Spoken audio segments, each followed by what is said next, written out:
शालेय आठवणी या चॅनलमध्ये आपले स्वागत आहे। आज आपण बालभारती मराठी या पाठ्यपुस्तकातील गर्विष्ठ कावळा हा पाठ घेणार आहोत। एक होता कावळा, काळा काळा जसा काही कोळसाच। तो होता मोठा गर्विष्ठ।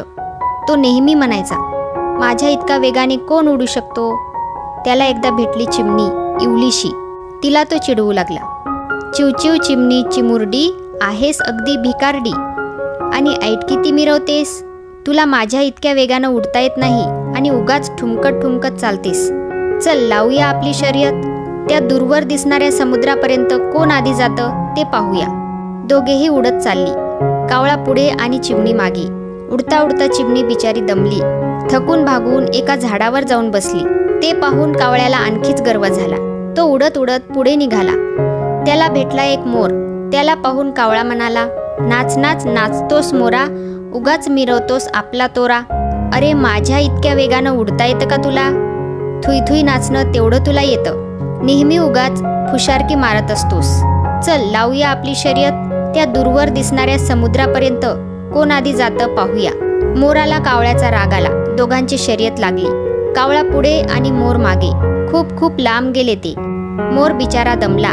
तो गयावया करून म्हणाला, आता आपण थांबूया। पण कावळा कसचा थांबतो, तो गर्वाने पुढेच निघाला। मोर दमला आणि तो एका झाडावर जाऊन बसला। पुढे लागले एक सरोवर। तेथे एक घार होती। तिला पाहून कावळा म्हणाला, घारे घारे उंच उडतेस आकाशी, शर्यत लावतेस का माझ्याशी। त्या दूर दिसणाऱ्या समुद्रापर्यंत माझ्याबरोबर उडत येतेस का। पाहूया कोण आधी जातं ते, लावूया आपली शर्यत। कावळ्याचा गर्विष्ठपणा पाहून घारीला हसू आले। त्या दोघांची शर्यत लागली। घारीचा झपाटा मोठा, ती केव्हाच पुढे निघून गेली। कावळ्याचे पंखही दुखू लागले।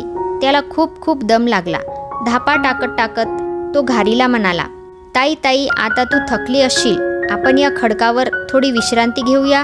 घार म्हणाली, का रे बाबा, आपल्याला त्या दूर दिसणाऱ्या समुद्रापर्यंत जायचं आहे ना, पाहूया आधी कोण जातं ते।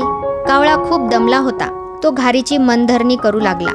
घार हसून त्याला म्हणाली, काय कावळे दादा, फिटली का तुझी शर्यतीची हौस। हा व्हिडिओ तुम्हाला आवडला असेल तर प्लीज या चॅनलला सबस्क्राईब करायला विसरू नका।